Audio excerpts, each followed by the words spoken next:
ਪਟਿਆਲਾ ਦੀ ਗੱਲ ਕਰਦੇ ਹਾਂ। ਦੱਸ ਦਈਏ ਕਿ ਜਿੱਥੇ ਕਿ ਲੋਕ ਜਿਹੜੇ ਨੇ ਉਹ ਨਿਯਮਾਂ ਦੀ ਧੱਜੀਆਂ ਉਡਾਉਂਦੇ ਨੇ ਤਾਂ ਉੱਥੇ ਹੀ ਸੀਨੀਅਰ ਅਧਿਕਾਰੀ ਵੀ ਜਿਹੜੇ ਨੇ ਉਹ ਅਜਿਹਾ ਕਰਦੇ ਨਜ਼ਰ ਆ ਰਹੇ ਨੇ। ਜੀ ਹਾਂ, ਸੀਨੀਅਰ ਡਿਪਟੀ ਮੇਅਰ ਦੀ ਗੱਲ ਕਰ ਰਹੇ ਹਾਂ, ਜਿਨ੍ਹਾਂ ਦੇ ਵੱਲੋਂ ਨਿਯਮਾਂ ਨੂੰ ਛਿੱਕੇ ਤੇ ਟੰਗਿਆ ਗਿਆ। ਖੁਦ ਸੀਨੀਅਰ ਡਿਪਟੀ ਮੇਅਰ ਨੇ ਇਹਨਾਂ ਨਿਯਮਾਂ ਦੀਆਂ ਧੱਜੀਆਂ ਉਡਾਈਆਂ ਨੇ।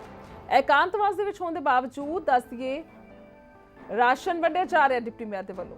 ਸੀਨੀਅਰ ਡਿਪਟੀ ਮੇਅਰ ਨੇ 29 ਅਪ੍ਰੈਲ ਤੱਕ ਇਹਨਾਂ ਨੂੰ ਰੱਖਿਆ ਗਿਆ ਇਕਾਂਤਵਾਸ ਦੇ ਵਿੱਚ, ਪਰ ਉਸ ਦੇ ਬਾਵਜੂਦ ਇਹ ਰਾਸ਼ਨ ਵੰਡਦੇ ਹੋਏ ਨਜ਼ਰ ਆ ਰਹੇ ਨੇ। ਕੁਆਰੰਟਾਈਨ ਕਰਨ ਦਾ ਮਤਲਬ ਤੁਸੀਂ ਘਰ ਤੋਂ ਬਾਹਰ ਬਿਲਕੁਲ ਵੀ ਨਹੀਂ ਨਿਕਲਣਾ। ਇੱਕ ਤਰ੍ਹਾਂ ਦੇ ਨਾਲ ਸੋਚ ਲਵੋ ਕਿ ਤੁਸੀਂ ਹਸਪਤਾਲ 'ਚੋਂ ਔਰ ਤੁਹਾਨੂੰ ਇੱਕ ਤਰ੍ਹਾਂ ਦੇ ਨਾਲ ਬੈੱਡ ਦਿੱਤਾ ਹੋਇਆ, ਤੁਸੀਂ ਉੱਥੇ ਰੈਸਟ ਕਰਨਾ ਹੈ ਔਰ ਵੱਧ ਤੋਂ ਵੱਧ ਖਾਣਾ ਪੀਣਾ, ਆਪਣੀ ਸਿਹਤ ਦਾ ਧਿਆਨ ਰੱਖਣਾ, ਪਰ ਬਾਹਰ ਨਹੀਂ ਨਿਕਲਣਾ। ਕੁਆਰੰਟਾਈਨ ਇਕਾਂਤਵਾਸ ਦਾ ਮਤਲਬ ਇਹ ਹੁੰਦਾ। ਪਰ ਜਦੋਂ ਸੀਨੀਅਰ ਡਿਪਟੀ ਮੇਅਰ ਜਿਨ੍ਹਾਂ ਨੂੰ ਇਕਾਂਤਵਾਸ ਵਿੱਚ ਰੱਖਿਆ ਹੋਵੇ ਤੇ ਉਹ ਇਹਨਾਂ ਨਿਯਮਾਂ ਨੂੰ, ਇਹਨਾਂ ਹਦਾਇਤਾਂ ਨੂੰ ਛਿੱਕੇ ਤੇ ਟੰਗ ਕੇ ਇਸ ਤਰ੍ਹਾਂ ਦੇ ਨਾਲ ਰਾਸ਼ਨ ਵੰਡਣ ਚਲੇ ਜਾਣ ਤਾਂ ਬਹੁਤ ਵੱਡਾ ਮਸਲਾ ਹੋ ਸਕਦਾ ਹੈ। ਤਸਵੀਰ ਵਿਖਾ ਰਹੇ ਹਾਂ ਤੁਹਾਨੂੰ। ਤਸਵੀਰ ਤੁਸੀਂ ਸਾਫ਼ ਤੌਰ ਤੇ ਵੇਖ ਸਕਦੇ ਹੋ ਕਿਸ ਤਰ੍ਹਾਂ ਦੇ ਨਾਲ ਇਹ ਬਾਹਰ ਨਿਕਲੇ ਨੇ। ਇਹਨਾਂ ਨੇ ਰਾਸ਼ਨ ਵੰਡਿਆ, ਹਾਲਾਂਕਿ ਆਪਣਾ ਫੇਸ ਕਵਰ ਕੀਤਾ ਹੋਇਆ, ਮਾਸਕ ਪਾਇਆ ਹੋਇਆ, ਪਰ ਜ਼ਰੂਰੀ ਸੀ ਕਿ ਇਹਨਾਂ ਨਿਯਮਾਂ ਨੂੰ ਵੀ ਤੁਸੀਂ ਧਿਆਨ ਵਿੱਚ ਰੱਖੋ। ਜੇਕਰ ਤੁਹਾਨੂੰ ਕੁਆਰੰਟਾਈਨ ਕੀਤਾ ਹੋਇਆ ਤਾਂ ਕੁਆਰੰਟਾਈਨ ਰਹਿਣਾ ਬਹੁਤ ਜ਼ਰੂਰੀ ਹੈ। ਇਹ ਤੁਹਾਡੇ ਲਈ ਵੀ, ਤੁਹਾਡੀ ਸਿਹਤ ਲਈ, ਤੁਹਾਡੇ ਪਰਿਵਾਰ ਦੇ ਲਈ ਤੇ ਤੁਹਾਡੇ ਸਮਾਜ ਦੇ ਲੋਕਾਂ ਲਈ ਜ਼ਰੂਰੀ ਹੈ। ਇਸ ਵੇਲੇ ਜ਼ਰੂਰੀ ਨਹੀਂ ਸੀ ਰਾਸ਼ਨ ਵੰਡਿਆ ਜਾਵੇ। ਰਾਸ਼ਨ ਵੰਡਣਾ ਸੀ ਤਾਂ ਤੁਸੀਂ ਕਿਸੇ ਹੋਰ ਨੂੰ, ਆਪਣੇ ਅਧੀਨ ਕੰਮ ਕਰਨ ਵਾਲੇ ਅਧਿਕਾਰੀ ਨੂੰ, ਕਿਸੇ ਨੂੰ ਵੀ ਭੇਜ ਸਕਦੇ ਸੀ, ਪਰ ਤੁਸੀਂ ਖੁਦ ਨਾ ਹੀ ਜਾਂਦੇ ਤਾਂ ਬਿਹਤਰ ਸੀਗਾ। ਪਰ ਅਜਿਹਾ ਨਹੀਂ ਹੋਇਆ। ਤੁਸੀਂ ਕਹਿਣਾ ਨਹੀਂ ਮੰਨਿਆ, ਹਦਾਇਤਾਂ ਜਾਰੀ ਹੋਈਆਂ ਸੀ, ਉਹਨਾਂ ਨੇ ਨਹੀਂ ਮੰਨਿਆ। ਸੋ ਉਹ ਤਸਵੀਰਾਂ ਤੁਹਾਨੂੰ ਵਿਖਾ ਪਾ ਰਹੇ ਹਾਂ। ਸੀਨੀਅਰ ਡਿਪਟੀ ਮੇਅਰ ਦੀ ਗੱਲ ਕਰ ਰਹੇ ਹਾਂ, ਜੋ ਕਿ ਖੁਦ ਜਿਹੜੇ ਨੇ ਉਹ ਨਿਯਮਾਂ ਦੀਆਂ ਧੱਜੀਆਂ ਉਡਾਉਂਦੇ ਹੋਏ ਨਜ਼ਰ ਆਏ ਨੇ। ਕਿਸ ਤਰ੍ਹਾਂ ਦੇ ਨਾਲ ਇਹ ਲੋਕਾਂ ਨੂੰ ਰਾਸ਼ਨ ਵੰਡ ਰਹੇ ਨੇ, ਇਹ ਤਸਵੀਰਾਂ ਤੁਹਾਨੂੰ ਵਿਖਾ ਰਹੇ ਹਾਂ। ਕੁਆਰੰਟਾਈਨ ਕਰਨ ਦਾ ਮਤਲਬ ਤੁਸੀਂ ਘਰ ਵਿੱਚ ਬੰਦ ਰਹਿਣਾ, ਕਿਤੇ ਵੀ ਨਹੀਂ ਜਾਣਾ। ਪਰ ਕੁਆਰੰਟਾਈਨ ਨੂੰ ਨਹੀਂ ਸਮਝਿਆ ਗਿਆ ਕੁਝ ਵੀ, ਔਰ ਕੁਆਰੰਟਾਈਨ ਦੀਆਂ ਧੱਜੀਆਂ ਉਡਾਈਆਂ ਗਈਆਂ ਨੇ। ਉਸ ਤੋਂ ਬਾਅਦ ਘਰਾਂ ਦੇ ਵਿੱਚੋਂ ਬਾਹਰ ਨਿਕਲੇ ਔਰ ਇਹਨਾਂ ਨੇ ਰਾਸ਼ਨ ਵੰਡਣਾ ਸ਼ੁਰੂ ਕਰ ਦਿੱਤਾ। ਸੋ ਕਿਸ ਤਰ੍ਹਾਂ ਦੇ ਨਾਲ ਕੋਈ ਕਰ ਸਕਦਾ ਹੈ, ਵੱਡਾ ਮਸਲਾ ਹੈ। ਹਾਲਾਂਕਿ ਇੱਥੇ ਗੱਲ ਕੀਤੀ ਜਾਵੇ, ਹਰ ਇੱਕ ਕੋਈ ਸੀਨੀਅਰ ਹੈਗਾ ਔਰ ਖਾਸ ਤੌਰ ਤੇ ਸਮਝ ਆ ਰਹੀ ਹੈ ਇਸ ਵੇਲੇ ਕਿ ਕਿਸ ਸਥਿਤੀ ਹੈਗੀ ਹੈ। ਕੋਈ ਸ਼ੁਰੂਆਤ ਨਹੀਂ ਹੈ ਕਿ ਕੋਰੋਨਾ ਦੀ ਮਹਾਮਾਰੀ ਦਾ ਪਤਾ ਨਹੀਂ ਹੈ ਕਿ ਕਿਸ ਤਰ੍ਹਾਂ ਦੇ ਨਾਲ ਹੈ, ਫੈਲਦੀ ਹੈ ਔਰ ਨੁਕਸਾਨ ਕਰਦੀ ਹੈ। ਸਭ ਜਾਣਦੇ ਨੇ ਭਲੀ ਭਾਂਤੀ, ਹੁਣ ਤਾਂ ਬਿਹਤਰ ਜਾਣਦੇ ਨੇ ਕਿ ਮੌਤਾਂ ਤੱਕ ਹੋ ਰਹੀਆਂ ਨੇ। ਇਸ ਕਰਕੇ ਅਸੀਂ ਆਪਣਾ ਧਿਆਨ ਰੱਖੀਏ ਔਰ ਘੱਟੋ ਘੱਟ ਇੰਨੀ ਕੁ ਜ਼ਿੰਮੇਵਾਰੀ ਤਾਂ ਇੱਕ ਸੀਨੀਅਰ ਅਧਿਕਾਰੀ ਹੋਣ ਦੇ ਨਾਤੇ ਬਣਦੀ ਹੈ ਕਿ ਅਸੀਂ ਪ੍ਰਸ਼ਾਸਨ ਦੀਆਂ ਹਿਦਾਇਤਾਂ ਨੂੰ ਸਿਰ ਮੱਥੇ ਲਈਏ ਔਰ ਆਪਣੇ ਘਰਾਂ ਦੇ ਵਿੱਚ ਬੈਠੀਏ। ਸੋ ਕੁਆਰੰਟਾਈਨ ਕੀਤਾ ਗਿਆ ਹੈ, ਨਾ ਕਿ ਅਪੀਲ ਕੀਤੀ ਗਈ ਸੀ ਘਰਾਂ ਵਿੱਚ ਬੈਠੋ, ਬਲਕਿ ਕੁਆਰੰਟਾਈਨ ਯਾਨੀ ਕਿ ਇਕਾਂਤਵਾਸ 'ਚ ਰੱਖਿਆ ਗਿਆ ਸੀ। ਪਰ ਇਹਨਾਂ ਨੇ ਇਕਾਂਤਵਾਸ ਨੂੰ ਕੁਝ ਨਹੀਂ ਸਮਝਿਆ ਔਰ ਉਸ ਦੇ ਬਾਵਜੂਦ ਇਹਨਾਂ ਨੇ ਰਾਸ਼ਨ ਵੰਡਿਆ।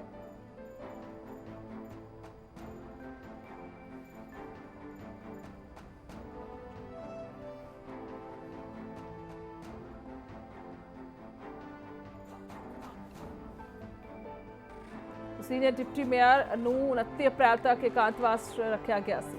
29 ਅਪ੍ਰੈਲ ਯਾਨੀ ਕਿ ਅੱਜ ਤੋਂ ਠੀਕ 4 ਦਿਨ ਬਾਅਦ ਇਹਨਾਂ ਦਾ ਇਕਾਂਤਵਾਸ ਜਿਹੜਾ ਹੈ ਉਹ, ਉਸ ਤੋਂ ਬਾਅਦ ਇਹ ਬਾਹਰ ਆ ਸਕਦੇ ਸੀ, ਪਰ ਹੁਣ ਇਹਨਾਂ ਨੇ 3-4 ਦਿਨ ਪਹਿਲਾਂ ਹੀ ਇਸ ਦੀਆਂ ਧੱਜੀਆਂ ਉਡਾ ਦਿੱਤੀਆਂ ਨੇ। ਯਾਨੀ ਕਿ ਆਪ ਆ ਕੇ ਬਾਹਰ ਰਾਸ਼ਨ ਵੰਡਦੇ ਹੋਏ ਨਜ਼ਰ ਆ ਰਹੇ ਨੇ, ਜੋ ਕਿ ਸਭ ਤੋਂ ਵੱਡਾ ਮਸਲਾ ਹੈ। ਡਿਪਟੀ ਮੇਅਰ ਦੀ ਗੱਲ ਕਰ ਰਹੇ ਹਾਂ। ਸੀਨੀਅਰ ਅਧਿਕਾਰੀ ਜਦੋਂ ਹੋਣ, ਸੀਨੀਅਰ ਆਫਿਸਰ ਹੋਣ ਤਾਂ ਬੇਹੱਦ ਜ਼ਿਆਦਾ ਮੁਸ਼ਕਿਲ ਹੋ ਜਾਂਦੀ ਹੈ, ਖਾਸ ਤੌਰ ਤੇ ਅਜਿਹੇ ਹਾਲਾਤਾਂ ਦੇ ਵਿੱਚ ਜੋ ਮਾਹੌਲ ਬਣਿਆ ਹੋਇਆ।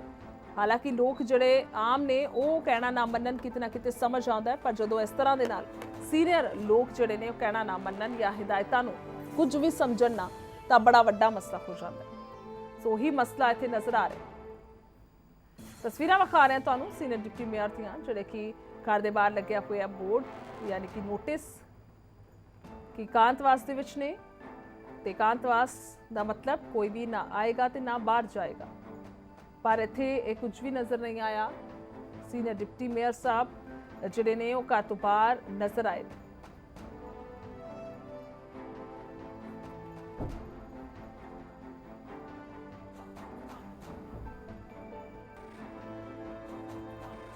ਸੋ ਰਾਸ਼ਨ ਵੰਡਦੀ ਹੋਈਆਂ ਤਸਵੀਰਾਂ ਤੁਹਾਨੂੰ ਵਿਖਾ ਪਾ ਰਹੇ ਹਾਂ, ਬਾਖੂਬੀ ਤੁਸੀਂ ਵੇਖ ਪਾ ਰਹੇ ਹੋ ਉਹਨਾਂ ਤਸਵੀਰਾਂ ਨੂੰ, ਜਿਹੜੇ ਕਿ ਰਾਸ਼ਨ ਲੋਕ ਲੈ ਕੇ ਜਾਂਦੇ ਹੋਏ, ਜੋ ਕਿ ਖਤਰੇ ਤੋਂ ਖਾਲੀ ਨਹੀਂ ਹਨ।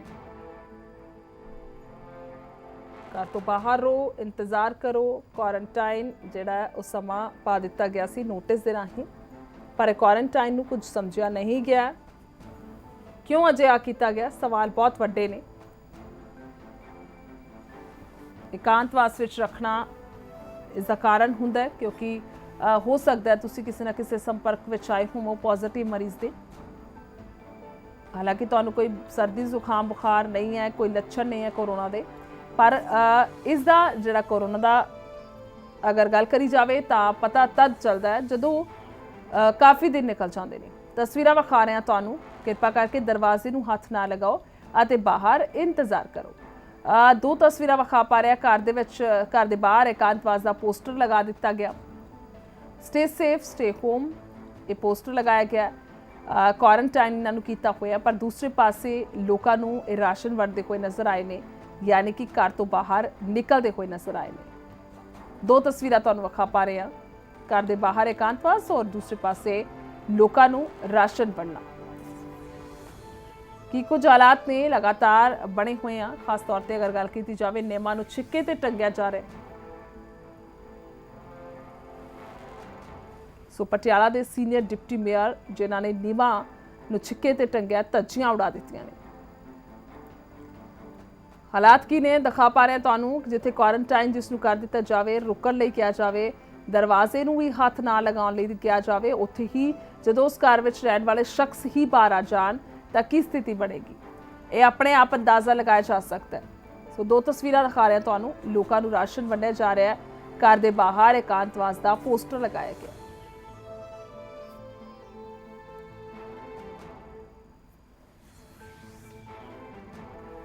सो नियमां दी धज्जियां उड़ाईयां जा रही ने, नियम जिहड़े ने बनाए गए ने, पर उस दे बावजूद कि कुछ हालात ने यानी कि सीनियर अधिकारी जदों इस तरह के नाल करनगे तां बेहद मुश्किल हो जाएगा।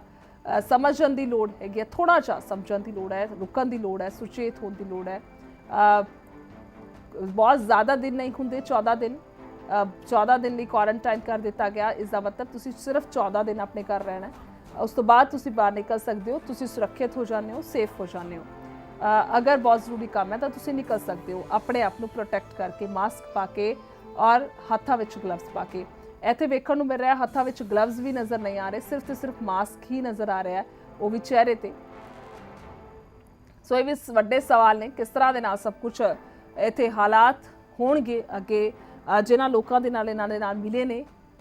परमात्मा ना करे अगर अजिहा कुछ होया, अगर क्वारंटाइन करने का मतलब यही है कि उड़ीक करनी पैंदी है 14 दिन के लिए, जेकर लक्षण दिखने होंगे ने तो दिख जाते हैं। सो अजिहा कुछ होया तो काफ़ी वड्डा मसला बन जाएगा।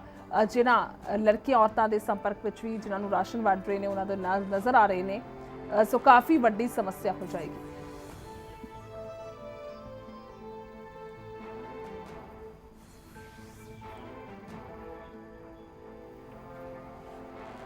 सो एकांतवास च रखने के बावजूद जिहड़े ने वो इन्हों बाहर नज़र आए ने राशन वंडते हुए। सीधा चलते हैं अविनाश कंबोज साडे नाल मौजूद ने गलबात के लिए।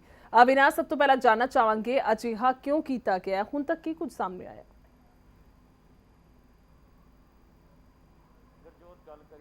पटियाला के सीनियर डिप्टी मेयर जोगिंदर जोगी के घर के बाहर असीं खड़े हैं कि उत्थे लिखा है कृपया करके दरवाजे नूं हथ ना लाया जाए घर में एकांतवास लई, क्योंकि इन्होंने खांसी जुकाम होया सी, ये आप हॉस्पिटल गए सी ते अपना चैकअप कराया गया सी। उस तो बाद इन्होंने छुट्टी भी मिली सी, लेकिन सीनियर डिप्टी मेयर नूं कहा गया सी अपने घर रहो। ਜਿਹੜਾ कि सीनियर डिप्टी मेयर नाल असीं गलबात की है फोन के उपर, उन्होंने दस्सण के मुताबिक यही है कि कुछ लोग उन्होंने घर के बाहर आने, गरीब लोगों को खाण नूं राशन नहीं हुंदा, उन्होंने लिजा के जिहड़ा स्कूल के कोल उत्थे उन्होंने राशन मुहैया करवाया जाता है। सीनियर डिप्टी मेयर का कहना सी कि जिहड़ी जनता है आले दुआले के जिहड़े लोग सी गरीब, उन्होंने घर के बाहर आके खड़ गए थे, उन्होंने साफ तौर पर कहना सी कि साडी मदद की जाए। उन्होंने मदद नूं देखते हुए जिहड़ा सीनियर डिप्टी मेयर के घर के कुछ दूरी के उपर ही जिहड़ा स्कूल है, उत्थे जाके स्कूल वालियां नूं कहा जाता कि इन्होंने जिहड़ा राशन है वो दिता जाए। जी गुरजोत। अविनाश, अजिहा ना होवे किते लेने दे देने पै जाण। सो सीधी अगर भाषा च मैं गल करां तां क्वारंटाइन का मतलब खांसी जुकाम का मतलब असीं सब समझ सकते हैं कि हो सकता है, परमात्मा ना करे कुछ अजिहा होवे, पर सानू इत्थे चलना पेगा इस सोच के। अजिहा तुसीं नहीं पुछया कि क्यों तुसीं गल कीती जावे तां इस तरह दे नाल सब तो वड्डा रिस्क लिया, जोखिम उठाया? ਗੁਰਜੋਤ ਕਿਤੇ ਨਾ ਕਿਤੇ ਸਾਫ਼ ਤੌਰ ਤੇ ਅਸੀਂ ਹੁਣ ਵੀ ਉਹਨਾਂ ਦੇ ਘਰ ਦੇ ਬਾਹਰ ਖੜੇ ਆ ਤੇ ਇੱਥੇ ਫੋਨ ਤੇ ਅਸੀਂ ਉਹਨਾਂ ਨਾਲ ਜਿਹੜੀ ਗੱਲਬਾਤ ਹੈ ਉਹੀ ਕੀਤੀ ਗਈ ਸੀ। ਸੀਨੀਅਰ ਡਿਪਟੀ ਮੇਅਰ ਨੇ ਕਿਹਾ ਸੀ ਕਿ ਮੈਨੂੰ ਬਹੁਤ ਜ਼ਿਆਦਾ ਜਿਹੜਾ ਹੈ ਇਹਨਾਂ ਦੇ ਉੱਪਰ ਤਰਸ ਆ ਰਿਹਾ ਸੀ, ਕਿਉਂਕਿ ਲੋਕ ਉਹਨਾਂ ਦੇ ਘਰ ਦੇ ਦਰਵਾਜ਼ੇ ਖੜਕਾ ਰਹੇ ਸੀਗੇ। ਲੇਕਿਨ ਤੁਸੀਂ ਦੇਖ ਸਕਦੇ ਹੋ ਘਰ ਦੇ ਬਾਹਰ ਜਿਹੜਾ ਲਿਖਿਆ ਹੋਇਆ ਹੈ ਕਿ ਸਾਫ਼ ਤੌਰ ਤੇ ਘਰ ਦੇ ਵਿੱਚ ਹੀ ਇਕਾਂਤਵਾਸ ਵਿੱਚ ਰਹੋ। ਤੇ ਕਿਤੇ ਨਾ ਕਿਤੇ ਜਿਹੜੀ ਜਨਤਾ ਹੈਗੀ ਉਹਨਾਂ ਦੇ ਘਰ ਦੇ ਬਾਹਰ ਗਈ ਤੇ ਉਹਨਾਂ ਨੂੰ ਕਹਿਣ ਲੱਗੀ ਕਿ ਸਾਡੇ ਘਰ ਰਾਸ਼ਨ ਨਹੀਂ ਹੈਗਾ। ਸੀਨੀਅਰ ਡਿਪਟੀ ਮੇਅਰ ਘਰ ਦੇ ਅੰਦਰ ਹੀ ਸੀਗੇ, ਕਾਫੀ ਵਾਰ ਲੋਕਾਂ ਨੇ ਜਿਹੜਾ ਦਰਵਾਜ਼ਾ ਖੜਕਾਉਂਦੇ ਰਹੇ ਤੇ ਕੁਝ ਦੇਰੀ ਦੇ ਬਾਅਦ ਜਿਹੜੇ ਸਾਫ਼ ਤੌਰ ਤੇ ਸੀਨੀਅਰ ਡਿਪਟੀ ਮੇਅਰ ਨੇ ਇਹੀ ਦੱਸਿਆ ਹੈਗਾ ਕਿ ਮੈਨੂੰ ਮਜਬੂਰੀ 'ਚ ਜਿਹੜਾ ਬਾਹਰ ਆ ਕੇ ਇਹਨਾਂ ਦੀ ਮਦਦ ਕਰਨੀ ਪਈ। ਬਿਲਕੁਲ 24 ਤਰੀਕ ਜਿਹੜੀ ਹੈ ਅੱਜ ਗੱਲ ਕੀਤੀ ਜਾਵੇ ਤਾਂ ਹੈਗੀ ਆ, ਤਾਂ 29 ਤੱਕ ਇਹਨਾਂ ਨੂੰ ਕੁਆਰੰਟਾਈਨ ਕੀਤਾ ਗਿਆ ਸੀ। ਹੁਣ ਕੀ ਕਹਿ ਰਹੇ ਨੇ ਅਗਰ ਮੇਅਰ ਸਾਹਿਬ ਦੀ ਗੱਲ ਕੀਤੀ ਜਾਵੇ ਤਾਂ ਅੱਗੇ ਵਾਸਤੇ ਵੀ ਅਜਿਹਾ ਹੀ ਕਰਨਗੇ, ਕਿਉਂਕਿ ਕਿਸੇ ਨੂੰ ਲਗਾ ਸਕਦੇ ਸੀ। ਅਵਿਨਾਸ਼ ਗੱਲ ਕੀਤੀ ਜਾਵੇ ਕਿਸੇ ਨੂੰ ਹੋਰ ਭੇਜ ਸਕਦੇ ਸੀਗੇ, ਆਪਣੇ ਕਿਸੇ ਜੋ ਉਹਨਾਂ ਦੇ ਹੇਠ ਜੂਨੀਅਰ ਕੰਮ ਕਰਦੇ ਨੇ ਜਾਂ ਹੋਰ ਕੋਈ ਕਾਫੀ ਜਣੇ ਸੰਪਰਕ ਵਿੱਚ ਹੁੰਦੇ ਨੇ ਉਹਨਾਂ ਨੂੰ ਭੇਜਿਆ ਜਾ ਸਕਦਾ ਸੀ। ਅਜਿਹਾ ਕਿਉਂ ਨਹੀਂ ਕੀਤਾ? ਗੁਰਜੋਤ ਗੱਲ ਕਰੀਏ ਕਿਤੇ ਨਾ ਕਿਤੇ ਇਹ ਸਾਰੇ ਸਵਾਲਾਂ ਦਾ ਜਿਹੜਾ ਜਵਾਬ ਅਸੀਂ ਸੀਨੀਅਰ ਡਿਪਟੀ ਮੇਅਰ ਤੋਂ ਲੈਣ ਦੀ ਕੋਸ਼ਿਸ਼ ਕਰਾਂਗੇ, ਕਿਉਂਕਿ ਫੋਨ ਤੇ ਜਦ ਸਾਡਾ ਸੰਪਰਕ ਹੋਇਆ ਜਿੰਨੀ ਕਿ ਉਹਨਾਂ ਨੇ ਗੱਲ ਦੱਸੀ ਕਿ ਕੁਝ ਲੋਕ ਉਹਨਾਂ ਦੇ ਘਰ ਦੇ ਬਾਹਰ ਆਉਂਦੇ ਆ, ਜਿਹੜੇ ਕਿ ਲੋਕ ਗਰੀਬ ਸੀਗੇ, ਰਾਸ਼ਨ ਮੰਗਣ ਲਈ ਕਾਫੀ ਦੇਰ ਤੱਕ ਉਹ ਖੜੇ ਰਹੇ, ਦਰਵਾਜ਼ੇ ਖੜਕਾਉਂਦੇ ਰਹੇ। ਮਜਬੂਰੀ 'ਚ ਉਹਨਾਂ ਨੂੰ ਦਰਵਾਜ਼ਾ ਖੋਲ੍ਹ ਕੇ ਜਿਹੜਾ ਕਿ ਸਕੂਲ ਜਿਹੜਾ ਨਜ਼ਦੀਕ ਪੈਂਦਾ ਉਹਨਾਂ ਦੇ ਘਰ ਦੇ ਉੱਥੇ ਜਾ ਕੇ ਉਹਨਾਂ ਨੂੰ ਜਿਹੜਾ ਰਾਸ਼ਨ ਦੇ ਲਈ ਕਹਿਣਾ ਪਿਆ ਹੈਗਾ।